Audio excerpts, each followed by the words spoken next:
하나님 말씀은 두 군데입니다. 베드로전서 1장 8절 말씀을 먼저 읽고 히브리서 12장 2절 말씀 같이 읽도록 하겠습니다. 먼저 베드로전서 1장 8절 말씀 성경 찾으신 분들 찾으시고 앞에 화면 또 있습니다. 같이 한번 읽겠습니다. 예수를 너희가 보지 못하였으나 사랑하는도다. 이제도 보지 못하나 믿고 말할 수 없는 영광스러운 즐거움으로 기뻐하니. 히브리서 12장 2절 말씀을 같이 읽겠습니다. 다 같이 읽겠습니다. 믿음의 주여 또 온전하게 하시는 이인 예수를 바라보자. 그는 그 앞에 있는 기쁨을 위하여 십자가를 참으사 부끄러움을 개의치 아니하시더니 하나님 보좌 우편에 앉으셨느니라. 아멘. 할렐루야. 네, 오늘 우리에게 오셔서 말씀을 증거해 주실 우리 선교사님은 남경우 선교사님, 인도네시아 선교사로 또 안산에서 인도네시아 이주민들을 위한 이주민 사역으로 섬기시다가 최근에 그 GMTC 원목으로 이렇게 주보에 나와 있었는데 GMTC 전체 어떤 그 선교 훈련은 원장이 되셨습니다. 내일이 원장 이침식이 진행된다고 그러는데요. 우리 한번 말씀 듣기 전에 한번 축하의 박수로, 원래 꽃다발이 있어야 되는데 감사합니다. GMTC는 우리가 아는 대부분의 선교사님들이 이 훈련원을 거쳐서 6개월 동안 부부가 함께 아이들과 함께 훈련의 과정을 거치면서 선교에 대한 기본적인 이해뿐만 아니라 그 삶의 부부관계, 자녀와의 관계 모든 부분들을 세심하게 또 이렇게 훈련하는 그런 한국 최고의 선교기관이라고 저희들은 자부하고 있습니다. 우리 선교사님이 젊은 나이에 이제 이 선교 훈련원을 맡아서 또 이끌어 가실 때 잘 이끌어 갈 수 있도록 기도해 주시고, 오늘 말씀을 통해서 우리에게 은혜 주실 때 하나님의 선교 우리의 기쁨이라는 주제로 말씀을 줄 때 큰 은혜가 될 수 있기를 바랍니다. 우리 선교사님 나오실 때 할렐루야로 한번 인사할까요? 할렐루야. 네, 할렐루야. 예, 반갑습니다. 예, 저희 선배님이신 조선진 선교사님 계시고, 또 제가 몸담고 있고 몸담았던 호프의 또 이사님 이수영 목사님 교회, 그리고 허준 장로님 계신 교회 방문하게 되어서 참 기쁜 마음입니다. 그리고 저는 반가운 선교사랑 친하다고 생각합니다. 내일 오니까 여러분들이 확인하시면 되겠습니다. 제가 반가운 선교사를 보면서 참 행복한 선교사다. 본인은 뭐 늘 그러잖아요. 하나도 안 반가운데 반가운 선교사라고. 근데 행복한 선교사다. 그를 위해서 기도하고 함께하는 교회가 이렇게 따뜻한 마음으로 함께하는 것을 보면서 저는 동료 선교사로서 제가 부럽기도 하고 참 감사한 마음 가지고 있었습니다. 그러던 차에 제가 9.1교회 또 방문해서 여러분들과 말씀으로 교제하게 되어서 더욱 감사합니다. 제가 PPT를 좀 사용하면서 여러분들과 말씀을 좀 나누려고 합니다. 저희가 이미 읽은 말씀입니다. 참, 그리고 저는 2005년산, 8년산, 11년산의 세 아이의 아빠입니다. 딸, 아들, 초중고 다 있습니다. 그래서 네, 그렇습니다. 네. 예, 사진이라도 보여드렸어야 되는데 준비를 못했습니다. 여러분, 선교 그러면 어떤 생각이 드십니까? 아마 익숙하게 여러분들이 이 단어를 들어오셨을 거라고 생각합니다. 제가 바라기는 여러분들이 오늘 집에 가실 때 그동안에 가지고 계셨던 선교에 대한 정의가 있지만 또 이 말씀을 통하여 하나님께서 주시는 선교에 대한 여러분 나름대로의 정의, 생각들을 가지고 갈 수 있으면 참 좋겠다라는 생각을 해보면서 이곳에 왔습니다. 우리가 읽은 베드로전서 1장 8절 말씀의 배경이 되는 1절 말씀을 읽어보면 예수 그리스도의 사도 베드로는 본도, 갈라디아, 갑바도기아와 아시아와 비두니아에 흩어진 나그네들에게 보내는 편지라고 되어 있습니다. 여기에 나와 있는 이 나그네라는 단어는 이주민입니다. 그리고 우리가 생각하는 한국에 와 있는 이주민보다도 사회적으로 신분이 굉장히 낮은 사람들이었습니다. 법적인 보호를 받을 수가 없었고 비난을 받고 가족으로부터의 배척을 받는 본향을 떠난 실향민과 같은 존재들이었습니다. 명예 문화가 존재하는 곳에서 명예와 수치를 따라 그들의 인생과 존재의 의미와 가치가 결정되어지는 그 시대에 그들의 위치는 오늘 우리가 읽은 한 단어와 어울리지 않는 신분과 상황과 처지에 있었습니다. 오늘 우리가 읽은 본문에는 말할 수 없는 영광스러운 즐거움이 그들의 마음속에 자리하고 있다고 베드로는 설명하고 있습니다. 그들은 예수를 본 적이 없습니다. 그러나 그들의 마음속에 필설로 담을 수 없는 영광스러운 기쁨이 그들 안에 있었다라고 베드로는 증언합니다. 그렇다면 우리가 또 하나 읽은 12장 2절 말씀, 히브리서 말씀에서는 예수 그리스도께서 명예와 수치 문화 속에서 아무것도 걸치지 않고 그 부끄러움을 감내하셔야만 했던 그 당시의 문화로서 이해할 때 수치가 죽음보다도 더 두렵고 무서운 상황 속에서 하나님과 한 번도 단절된 적 없는 삼위 하나님의 완전한 교제가 끊어지는, 그리고 아담 이래로 주님 다시 오실 때까지 하나님의 진노를 받기에 합당한 모든 인생들에게 쏟아 부어져야 하는 진노가 눈앞에 있는 십자가에서 예수 그리스도의 마음속에는 즐거움이 있었다라고 말하고 있습니다. 부끄러움은 우리의 고난과 어려움은 우리에게 부끄러움과 수치심을 자아냅니다. 그 수치스러운 그 순간, 그리고 그 완전하고 영원한 사랑을 이 땅에서는 아무도 경험한 사람이 없기 때문에 그 완전한 사랑과 영원한 사랑의 단절에서 느끼는 그 고통은 그 어느 누구도 상상할 수 없고 경험할 수도 없는 그 고통 속에서 예수님은 말할 수 없는 즐거움을 누리고 계십니다.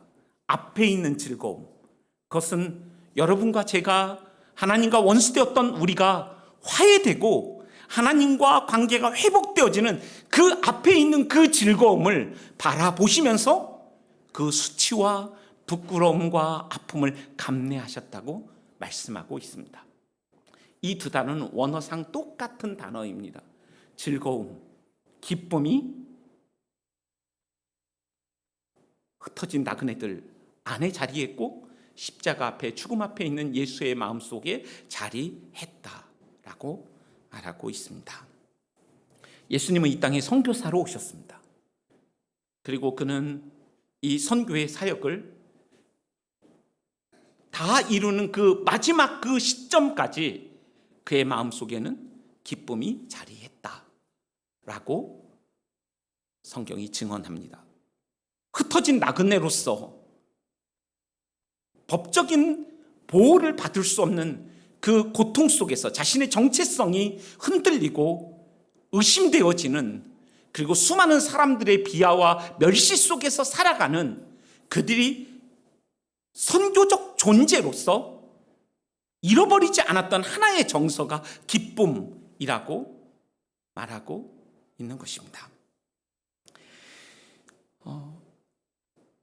우리가 뒤에도 좀 살피겠지만 당시의 문화 속에는 문화가 규정하는 정체성이 있었고, 지금도 여러분과 제가 살아가는 이 문화 속에는 이 문화와 이 문화 속에 존재하는 대세가 우리에게 규정하는 정체성이 있습니다.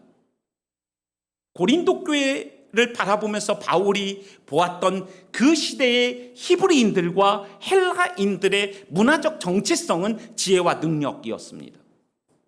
헬라인에게는 지혜가, 그리고 유대인에게는 표적과 그 능력이 가장 소중한 가치로 여겨졌고, 그것을 가진 사람들의 존재의 의미와 가치는 굳이 이야기할 필요가 없는, 모든 사람들이 숭배하고 존중하고 인정하는 그러한 가치였습니다. 그러한 시대에 지혜와 능력이라는 문화적 정체성에 잠식되어 버린 고린도 교회의 성도들을 향하여 바울은 십자가를 이야기합니다. 너희가 지혜와 능력을 찾고 있지만 참 지혜와 참 능력을 찾으려면 십자가로 오라. 그 십자가 안에 참된 지혜와 참된 능력이 있다. 그리고 이 약함이 강함되는 역설적 진리가 성도의 삶 안에 존재하라고 말하면서 지혜와 능력이라는 시대의 정체성에 잠식되어 버린, 그래서 선교하는 하나님의 선교하는 백성의 정체성을 잃어버린 그들에게 새로운 정체성을 부여하는 바울의 메시지가 고린도 전서와 후서의 메시지입니다.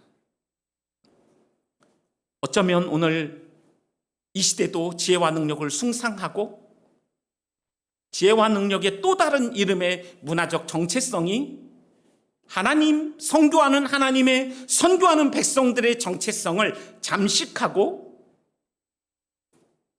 그 정체성을 상실하게 하는 시대를 살아가고 있는 것 같습니다. 여러분 혹시 그랜저 선전을 보았습니까? 그랜저 선전 이게 뿐만이 아니라 정우성이 나와서 삼성카드를 막 쓰면서 당신의 능력을 보여주세요. 레미안을 지나갈 때 사람들이 저 아파트 사냐고 이렇게 그런 선전들이 있지 않습니까?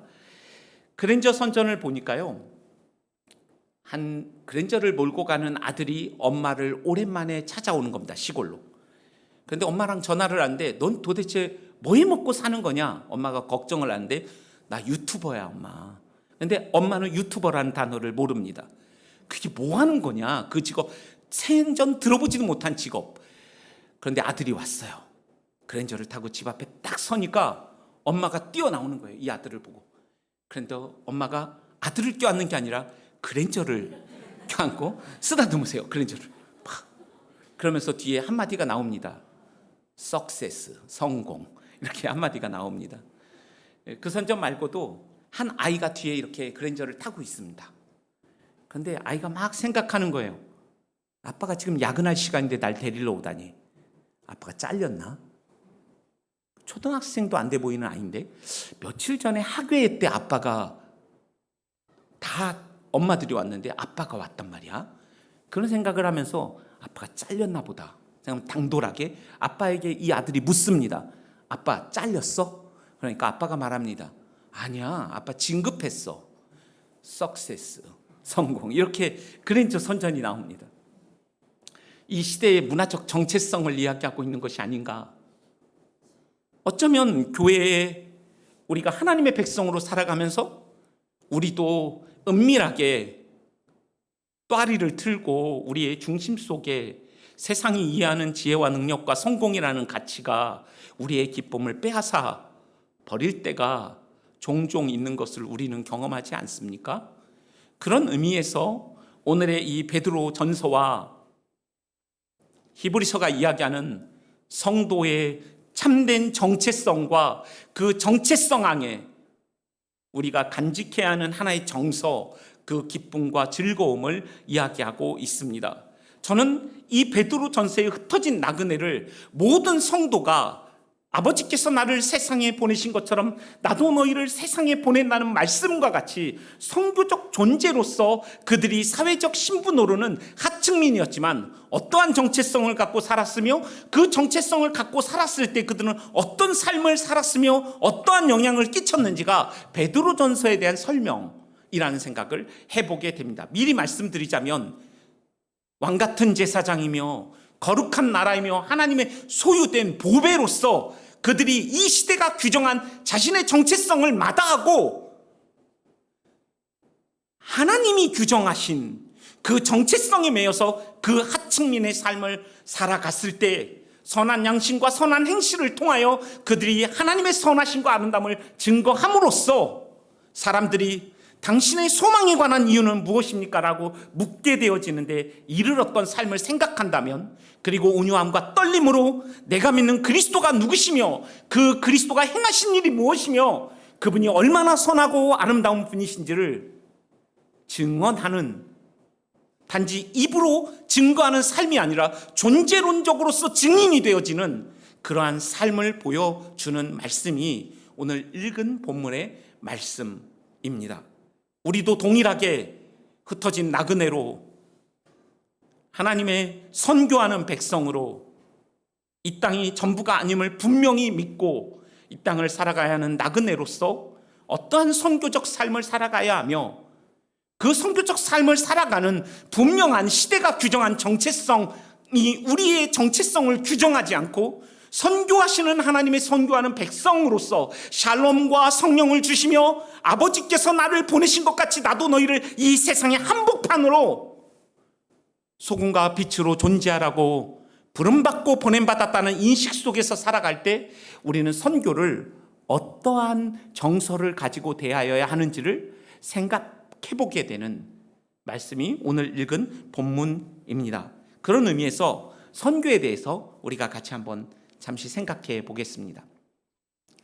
제가 CGN TV라는 그 직원들 예배에 수련회를 3년 만에 했습니다. 그 수련회에 갔는데 직원들이 선교에 대한 그림을 그리는 시간에 이런 그림을 그렸습니다.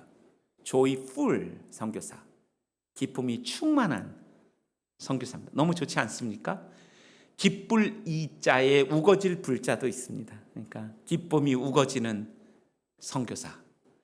그런 선교사님을 만났던 형제와 자매의 그림 같았습니다. 선교는 허그다. 사랑이 충만한 자매의 그림이었거나 외로웠던 자매의 그림으로 생각됩니다. 자, 그 다음은 못 먹어도 고, 못 먹어도 선교. 제가 처음에 이 그림을 보고 의심했습니다. 이 형제는 도무지 뭘 하면서 사는 형제인가? 그런데 깊이 묵상하다 보니까 저 고가 가라 이런 말씀이더라고요. 그래서 이 형제의 영성을 한때 의심했지만 깊은 영성을 갖고 있는 형제구나 라는 것을 알게 되었습니다. 그 다음 그림은 아마 신체적으로 약하거나 아니면 반대로 헬스클럽에 다니고 있는 형제의 그림 같습니다. 다들 건강 챙겨. 근데 말을 이렇게 까거나 이렇게 존댓말 안 쓰는 건 좀 무례한 것 같습니다. 자, 그 다음 그림입니다. 저는 이 그림이 참 울림이 있었습니다. 내가 여기에 있습니다. 저를 보내주십시오. 그런데 그림을 잘 보십시오. 떡이 4개고 물고기는 다 먹었습니다. 이걸 뭐라고 표현해야 됩니까? 사병빵어 뭐 이렇게 해야 됩니까? 이 그림은 태국 CGN TV 직원이 그린 그림이었습니다. 그 형제에게, 태국 형제에게 이 그림에 대하여 묻자 그 형제는 이렇게 이야기했습니다. 태국 교회는 힘이 없습니다. 경제적으로 가난합니다. 그러나 하나님께서 저희를 보내시면 저희는 갈 준비가 되어 있습니다. 이렇게 이야기했어요. 선교가 우리가 가진 능력이나 우리가 가진 재화에 제한받지 않는다는 사실을 우리에게 보여준 좋은 그림이지 않은가 생각을 해보았습니다. 다시 선교입니다. 저는 선교에 대한 여러 정의들을 여러분들과 잠깐 나누려고 합니다. 레슬리 뉴비긴이라는 사람은 선교는 기쁨의 폭발이다 이렇게 이야기했습니다. 선교는 사람에게 가는 것이다. 여러분 제가 고린도전서 9장에 이 말씀을 읽으면 숨이 찹니다. 최근에 번역된 성경으로 읽으면 사람 끝도 없이 나옵니다. 불과 몇 절이 안 되는 그 절에 바울은 유대인에게는 유대 사람에게는 유대 사람과 같이 율법이 없는 사람에게는 율법이 없는 사람과 같이 여러 사람에게 여러 모양이 되어 내가 약한 사람에게는 약한 사람이 되어 그러므로 선교는 사람에게 가는 일입니다. 우리가 선교를 운동과 과업으로 생각할 때 정말 중요한 한 사람 한 영혼에게 가는 것이 선교라는 것을 우리는 놓칠 수가 있습니다. 존 파이퍼라는 사람은 선교지는 병원이고 선교사는 환자다 이렇게 이야기했습니다. 저는 이 말을 좋아하고 잊지 않고 살아가려고 합니다. 여러분 선교지만이 병원이겠습니까? 선교사만이 환자겠습니까? 우리 모두가 의원이신 그리스도가 없이는 하루를 살아도 주의 뜻대로 살 수 없는 연약한 존재인 것을 생각할 때, 그리고 여러분과 제가 살아가는 이 고통과 아픔이 가득한 세상을 생각할 때, 우리는 병원과 같은 선교지, 이 세상 속에 보냄받은 환자로서 주를 의지하지 않고는 살아갈 수 없는 선교적 존재인 것을 기억할 필요가 있다는 생각을 해보게 됩니다. 선교는 사람이 사람에게 가는 것이라고 누구는 정의했습니다. 앞에 사람은 그리스도의 제자요, 뒤에는 하나님의 형상을 가진 사람입니다. 그 뒤에 사람은 무슬림이든 아니면 힌두인이든 불교인이든 신앙이 없든지 그들은 하나님의 형상을 가진 우리가 존경하고 사랑해야 할 대상이라는 사실을 기억나게 하는 말씀이기도 합니다. 제가 왜 이렇게 선교에 대한 많은 정의를 또 이야기할까요? 그리고 또 밑에 있는 정의를 한번 보십시오. 선교는 희생과 헌신이다. 선교를 통해 하나님이 영광을 받으신다. 우리는 선교에 헌신해야 한다. 선교사와 교회의 최종 목적은 선교이다. 제가 여기다 금을 그었습니다. 제가 오늘 이야기하려고 하는 내용은 위에 있는 내용일까요? 아래에 있는 내용일까요? 저는 두 가지를 다 이야기하겠지만 궁극적으로 위에 있는 내용을 가지고 이야기할 것입니다. 아래에 있는 내용도 일면 우리가 설득이 되고 고개를 끄덕일 수 있는 면면을 가진 정의입니다. 선교는 희생과 헌신을 요구하는 것도 사실입니다. 그리고 선교를 통해 하나님이 영광을 받으실 수도 있습니다. 그리고 우리가 선교에 헌신해야 되는 것일 수도 있습니다. 그리고 선교사와 교회의 최종 목적이 선교일 수도 있습니다. 그러나 간단히 제가 말하려는 이 문구에 들어있는 오해를 잠깐 풀어보면 선교는 희생과 헌신이 될 수 없습니다.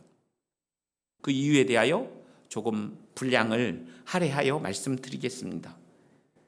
선교를 통해 하나님께 영광을 돌린다?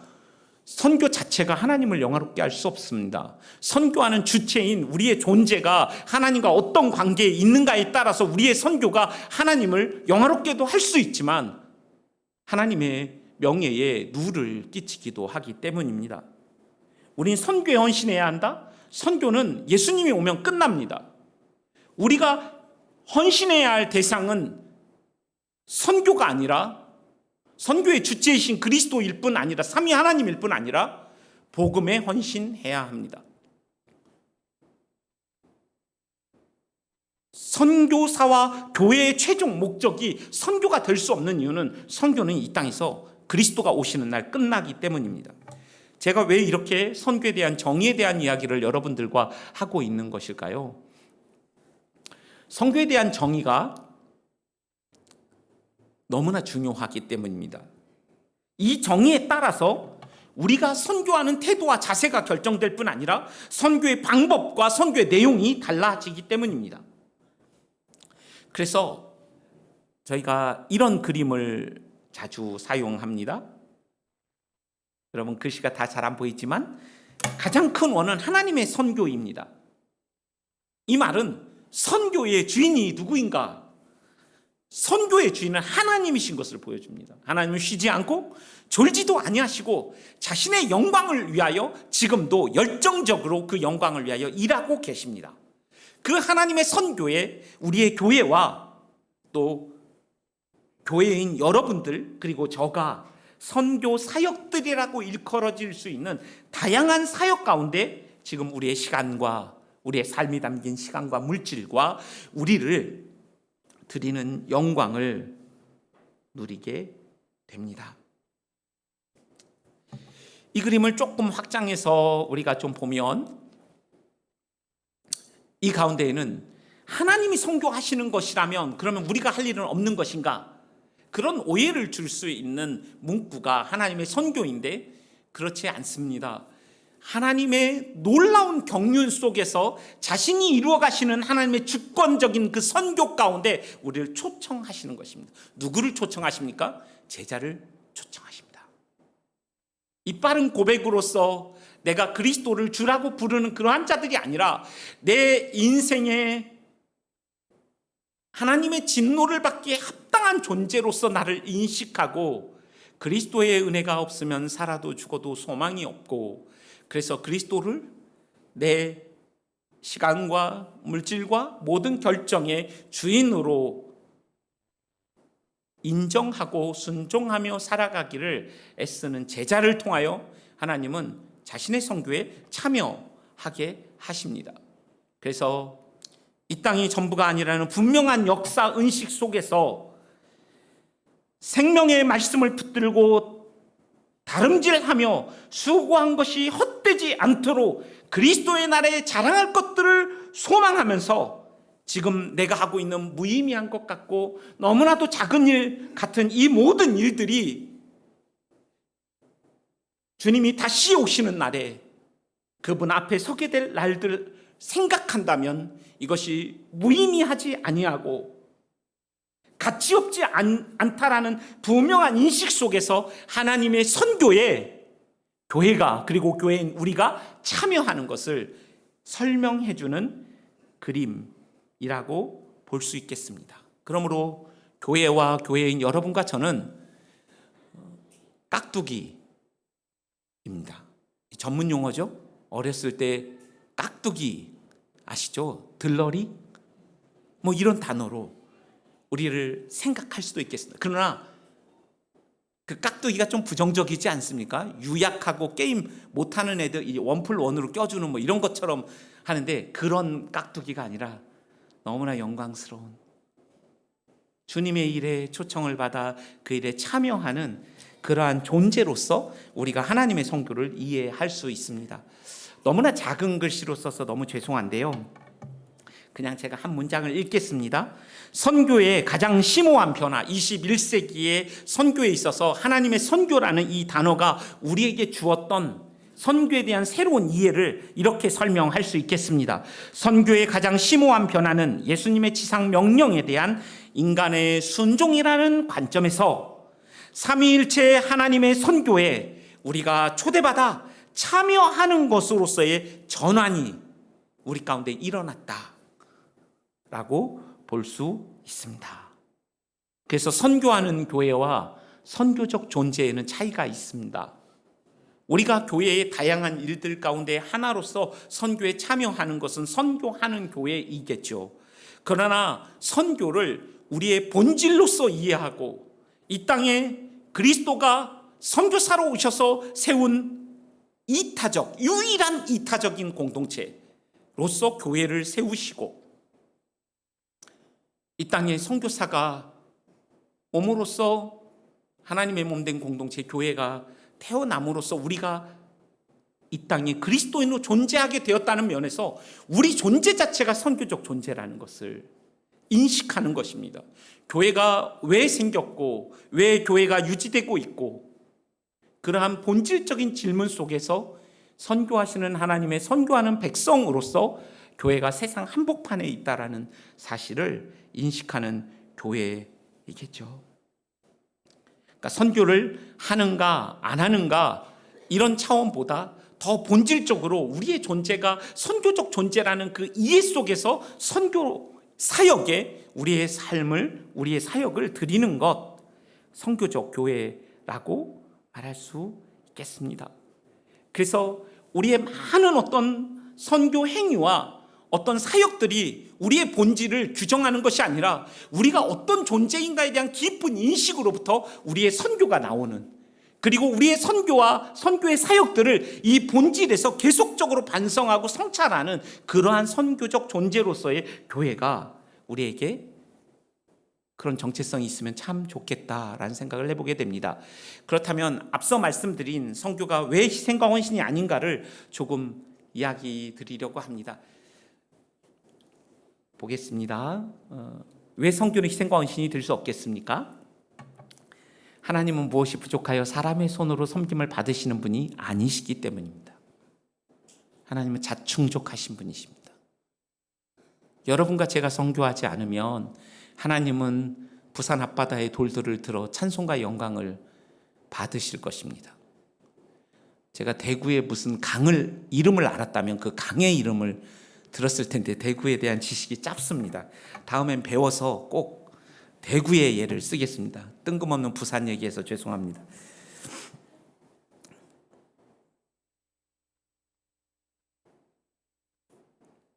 두 번째로 왜 선교가 희생과 헌신이 될 수 없겠습니까?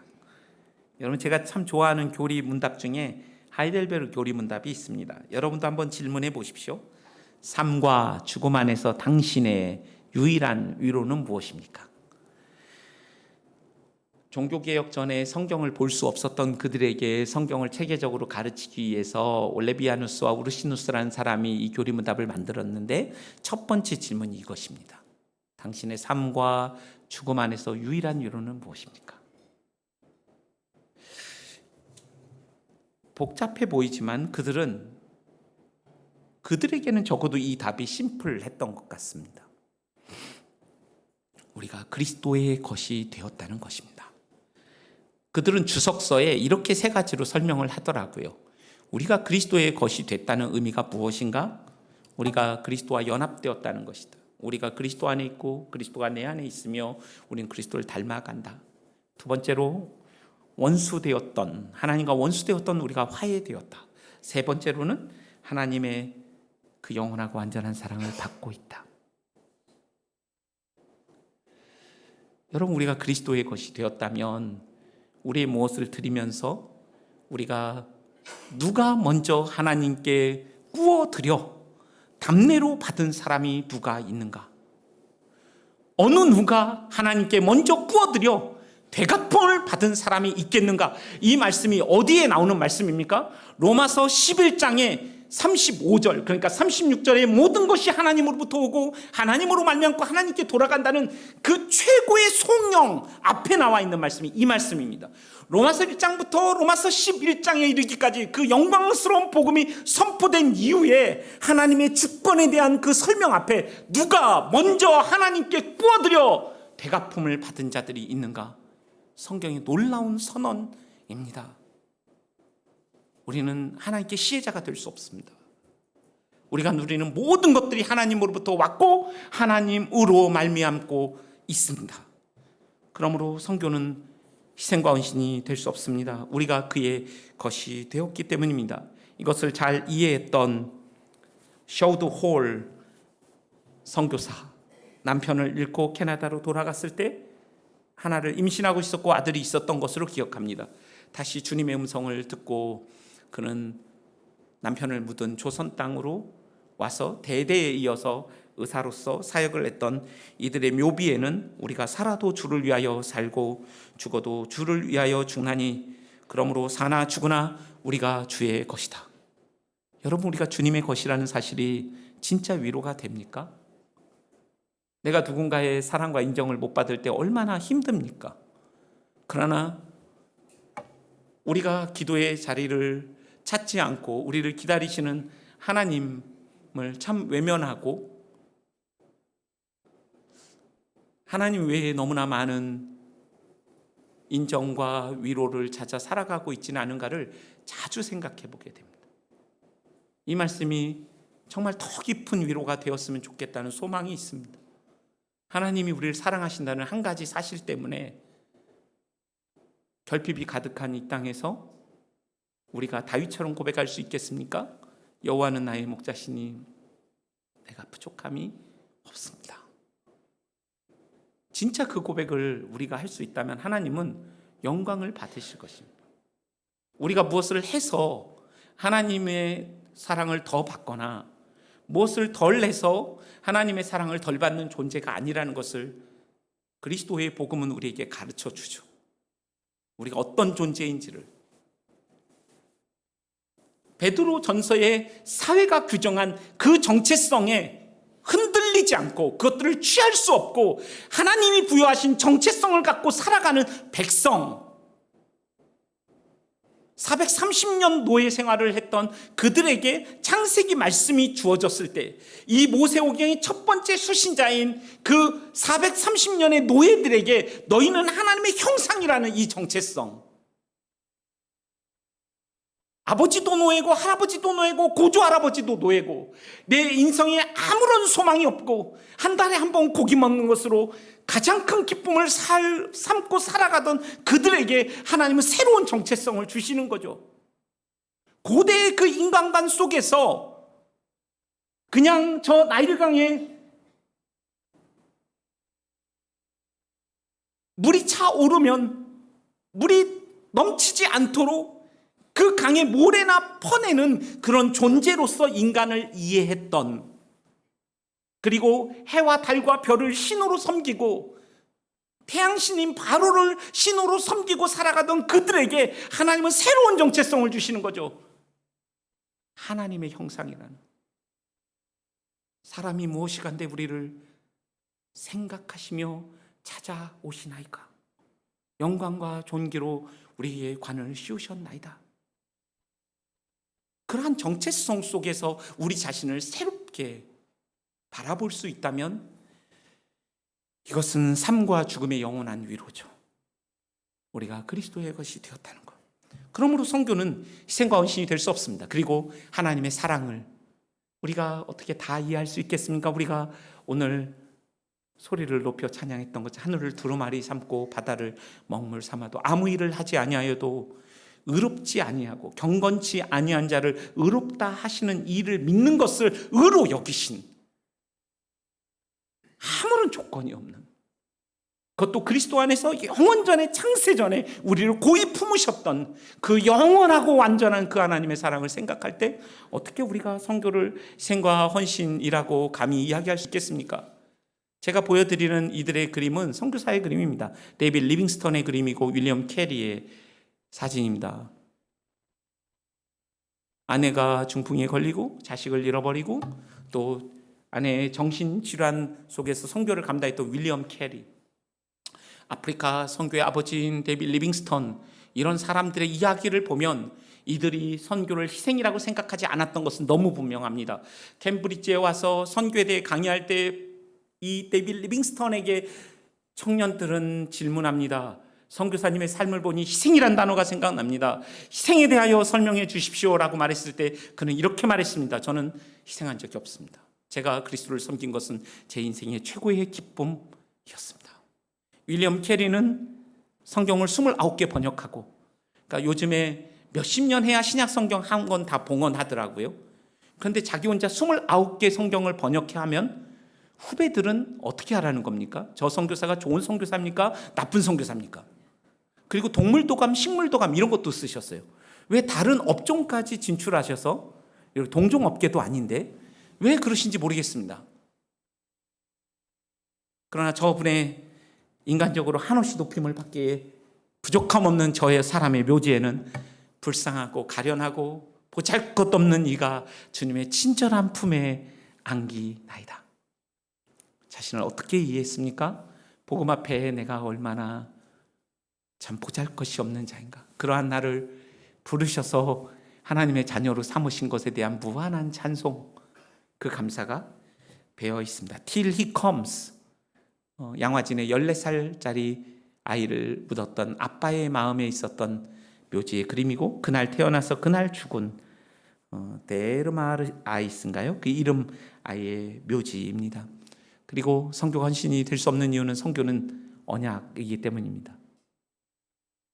선교는 하나님이 하십니다. 예수님을 보내셨죠. 언약을 따라서. 하나님이 하실 것입니다. 우리는 영광스럽게 그 언약에 참여하는 존재로 서 있습니다. 왜 선교는 희생과 헌신이 될 수 없습니까? 앞서 살핀 것처럼 하나님의 선교이기 때문입니다. 아버지께서 여러분과 저를 세상으로 보내십니다. 아버지가 보내십니다.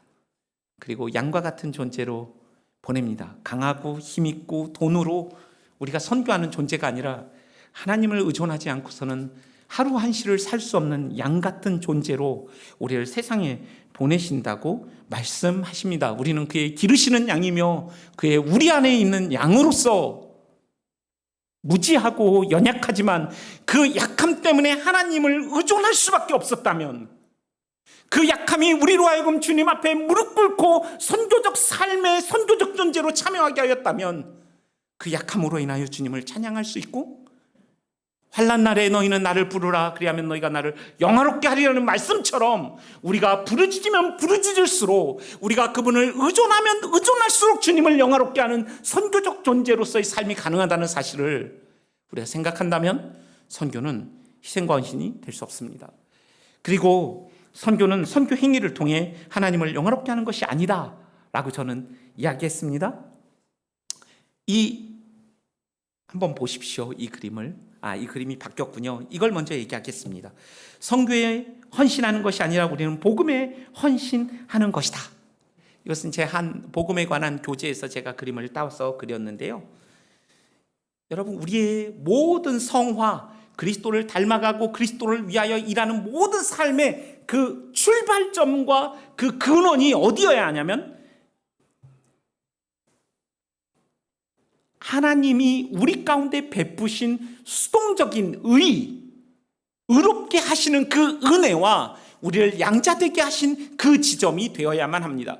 이 말은 우리가 처음 회심할 때 우리는 어떻게 회심합니까? 하나님의 거룩하심 앞에서 나 자신을 보게 됩니다.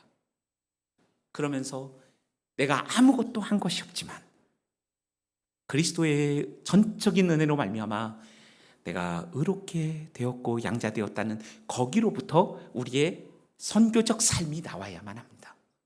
만약에 이것이 되지 않으면 우리가 선교를 하면 할수록, 선교에 더 참여하면 참여할수록 자기 의를 강화하고 도덕적 우월주의 속에 빠질 수 있습니다. 무엇을 더 함으로써 더 사랑을 받는다고 착각하거나 무엇을 덜 하면 사랑받지 않는다고 생각할 수 있습니다. 심각한 복음의 왜곡입니다.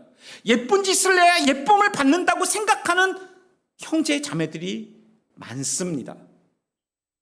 선교를 죽으러 가겠다는 거예요. 순교를 하겠다는 거예요. 왜곡된 복음의 이해에서 나오는 가르침입니다.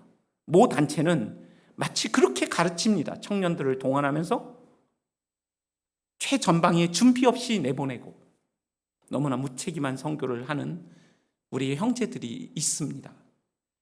여러분, 우리가 복음에 기초한 선교, 복음에 헌신되지 않을 때 우리는 복음을 희생시키고 선교할 수 있습니다. 이것은 선교주의입니다. 미셔니즘입니다. 미니스트리즘, 사역주의가 될 수 있습니다. 복음의 정신이 깃들지 않은 우리의 섬김은 복음을 훼손시키고 왜곡시킵니다. 사람들로 하여금 참 소망에 관한 이유를 묻지 못하게 합니다.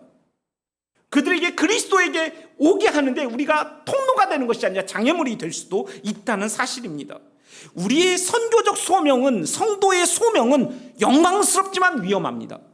저는 선교사로서 또 목사로서 한 명의 성도로서 그 위험함을 자주 감지합니다. 여러분, 우리는 영광스러운 부름을 받았지만 위험한 부름 앞에 서 있습니다.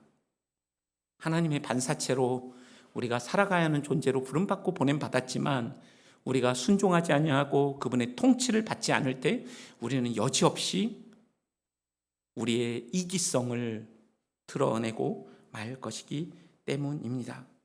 그러므로 저 안에 사랑하는 여러분이 선교에 열심이고 또 참여하는 거 제가 잘 알고 저에게도 자랑이 되고 기쁨이 됩니다.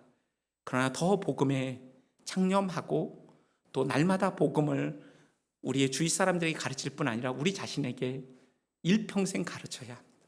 날마다 복음 앞에 서서 우리가 누구인지를 기억하지 않는다면 우리의 선교는 복음을 희생시키는 선교가 될 수 있습니다.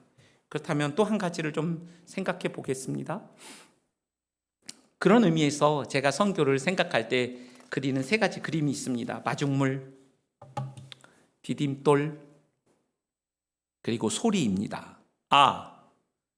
실체가 사라졌습니다.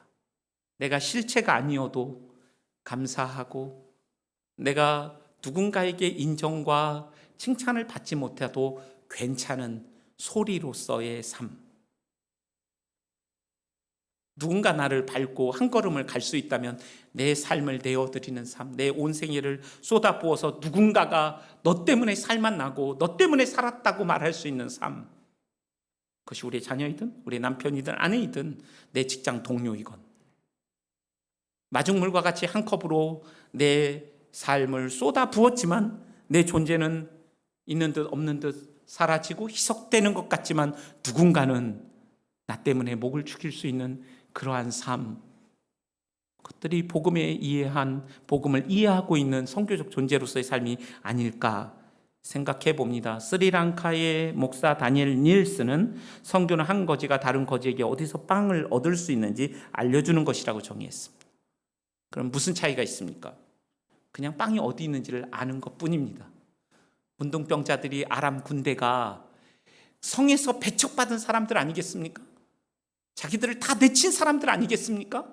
아람 군대가 진멸되었을 때 그들은 금을 취하고 음식을 취하면서 기뻐했습니다. 그러나 자신을 내쳐버린 저 성 속에 있는 사람들에게 이 아름다운 소식을 전하지 않는다면 우리에게 화가 있을 것이다 라는 생각을 가지고 그들은 그 성에 자신들을 버린 사람들에게 이 복음을 증거했습니다. 그들과 이들의 차이는 단지 빵이 어디 있는지를 아는 것 외에 아무런 차이가 없습니다. 무엇을 함으로써 얻은 것이 아니라 전적인 은혜로 얻었기 때문입니다. 그러나 적어도 스리랑카 한 목사의 눈에 보인 서구 선교사들의 모습은 거지는 아니었던 것이죠. 돈 많은 삼촌. 여러분, 제가 이 중국계처럼 생겼지 않습니까? 예. 중국에서, 죄송합니다. 인도네시아에서 저를 다 꼭꼭 이렇게 부릅니다. 중국계. 이렇게. 그런데 그냥 중국계로 보지 않고 다 부자 중국계로 저를 봅니다. 그래서 저는 긍휼히 여김을 받을 수 없는 신체적 한계를 갖고 태어나. 일단 몸집도 있고 살집도 많고, 제 아내가 말했습니다. 한 달 안 먹어도 살 수 있을 것 같다고. 그리고 제 옛날에 이 몸매가 괜찮을 때 별명이 주윤발이었습니다. 예, 그런데 아내가 결혼한 이후에 제가 사실 내 별명이 주윤발이었다 이렇게 얘기했더니 아내가 말했습니다. 나는 샤론 스톤이지 그러면, 이렇게 얘기하면서 저에게 홍건보 아니냐고 이런. 그래서 제가 너무 마음이 아팠습니다. 그분 돌아가셨거든요. 그래서 죽은 자의 이름을 함부로 그렇게 부르지 말아라 이렇게 얘기했습니다. 저는 선교를 한 번도 희생과헌신이라고 생각해 본 적이 없습니다. 여러분, 우리 모두가 그랬으면 좋겠습니다.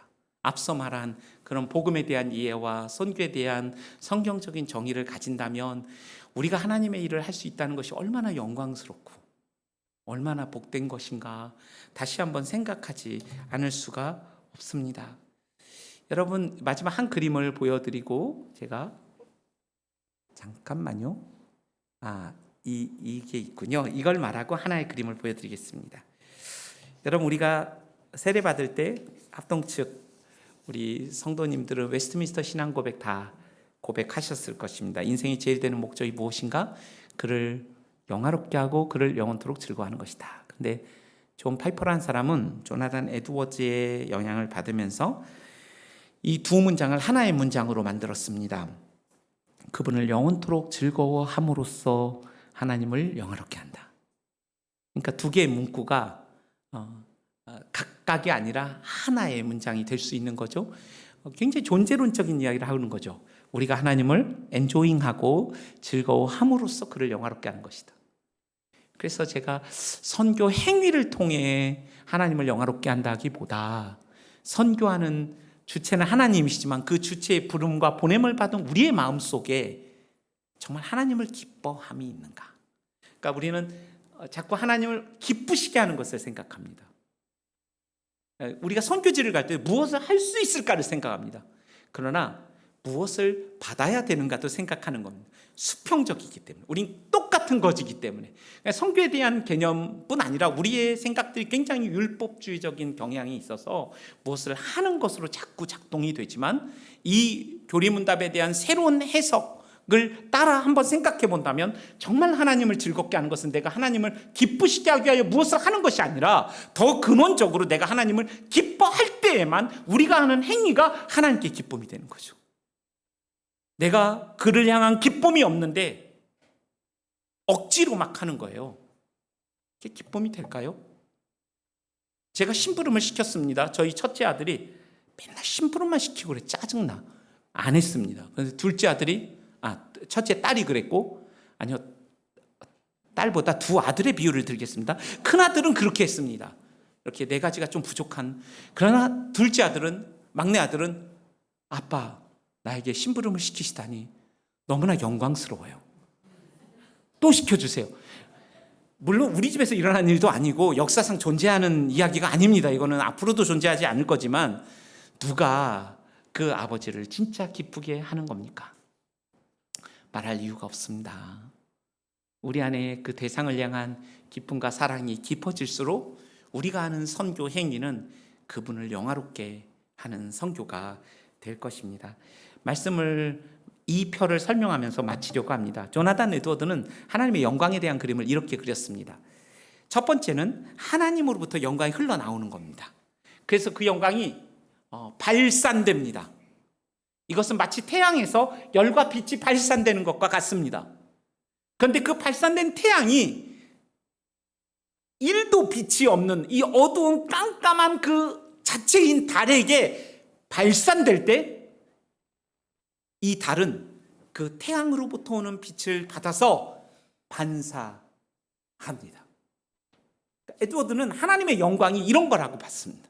우리는 어떤 존재입니까? 달과 같은 존재죠. 이 세상의 신이 사람들의 눈을 어둡게 하여 복음의 영광의 광채를 볼 수 없었던, 바울과 같이 눈에 비늘이 있었던, 그래서 하나님을 향한 마땅히 찬양할 수 없고 감사할 수 없고 영광을 돌릴 수 없었던 그 흑암 자체인, 흑암의 나라에 사는 사탄의 자식으로 살던 우리들에게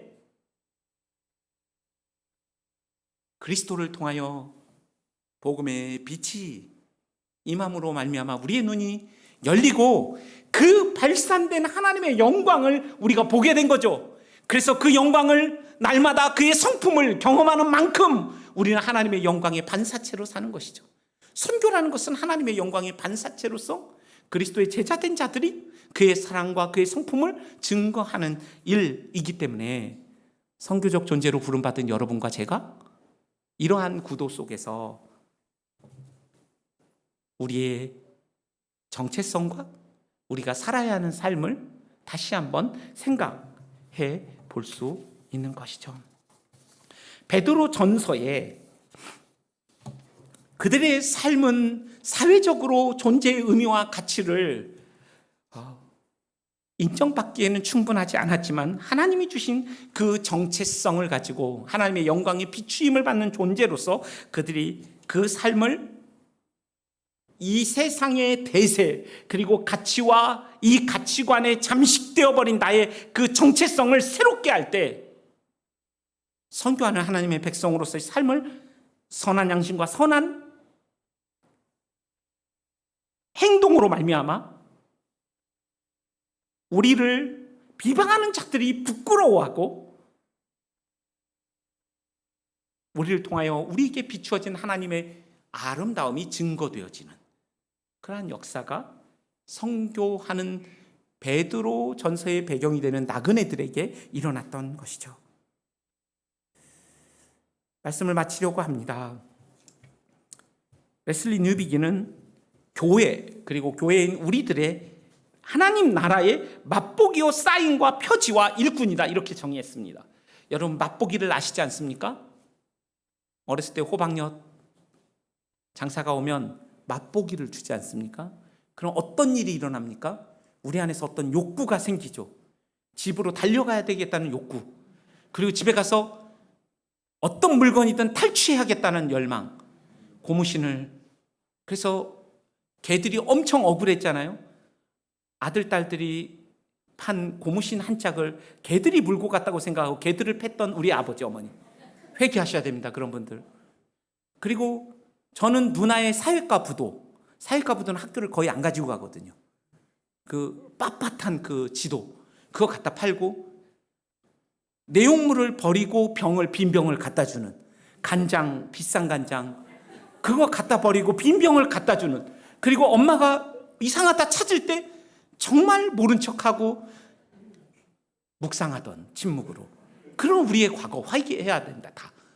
근데 그런 존재는 맛보기 한번 탁 보면요 땡기는 거예요. 매력 있는 그리스도인의 삶을 사는 거예요. 하나님의 통치를 받고 의와 평강과 희락으로 가득한 그 하나님의 자녀로서의 그 정서를 가지고 우리가 살아갈 때 사람들이 묻는 거죠. 너의 소망에 관한 이유가 무엇이냐? 여러분들이 저를 이렇게 보는데, 아니 제가 여러분을 보는 거예요. 근데 여러분의 얼굴이 빛나는 거예요. 이 빛이 어디서 오는 것일까? 이 빛이 그런데 한 곳에서 온다는 것을 제가 발견하고 그 빛이 오는 방향을 쳐다보게 되는 거죠. 그 빛은 그리스도시죠. 하나님이시죠. 신의 성품에 참여하는 자로서 살아갈 때 사람들이 여러분과 저의 얼굴에서 그리스도가 읽혀지고 그리스도가 보여지고 그리스도가 들려지는 거죠. 그래서 그리스도의 향기와 편지와 대사가 되어서 요한일서 1장의 말씀처럼 태초부터 계신 그 하나님이신 그 그리스도께서 이 땅에 오심으로 말미암아 보이지 않던 하나님이 보여지고 들려지고 주목하여 보여지고 만져진 바 되었다. 이제는 이 땅의 하늘과 땅의 경계를 가르시고 이 땅에 오셔서 인간이 되어 기쁨과 슬픔을 함께 하셨던 그리스도께서 우리를 세상으로 자신을 대신하여 보내심으로 말미암아 보이지 않는 하나님이 보여지고 들려지고 만져질 수 있도록 살라고 우리에게 성령과 샬롬을 주시며 오늘 저와 여러분을 세상으로 보내시는 말씀이 오늘 본문에 함의되어 있는 말씀이 아닌가 생각해 봅니다. 우리 말씀을 기억하면서 하나님 앞에 좀 기도했으면 좋겠습니다. 한 1분 정도 기도하고 목사님 나오셔서 기도해 주시면 좋겠는데요. 오늘 말씀을 좀 기억합시다. 여러분, 세상이 규정한 여러분의 정체성은 무엇입니까? 혹시 그것이 하나님의 형상이라고, 내가 왕같은 제사장이고 보배고 거룩한 나라고, 내가 너를 권고하고 생각하며 종교와 관으로 관을 씌우고 영광스러운 그 하나님의 사랑을 쏟아 부어진 존재임에도 불구하고 혹시 우리의 그 1차적 우선적 정체성을 잃어버리고 살았다면 다시 기억하고 그 사랑을 기억하며 다시 감사합시다. 이 영원하고 완전한 사랑받는 자로서 삶과 죽음의 유일한 위로이고 누가 빼앗을 수 없는 위로이고 누구도 줄 수 없는 이 완전하고 영원한 사랑을 받는 자로서 하나님, 제가 사랑을 하고 그렇게 살아가겠습니다. 선교적 존재로서 저에게 성령과 샬롬을 주셨사오니 저를 만나는 사람마다 샬롬을 경험하게 하여 주시고 의와 평강과 희락을 경험할 수 있도록 주님, 저희와 이 9.1 교회를 사용하여 주십시오. 같이 기도하겠습니다. 하나님 아버지, 사랑하는 9.1 교회 성도님들에게 하나님의 이 간절한 마음, 온 열방을 향한, 땅끝을 향한, 내 이웃을 향한, 내 가족을 향한, 이웃을 향한 하나님의 사랑의 마음을 가르쳐 주셔서 감사합니다.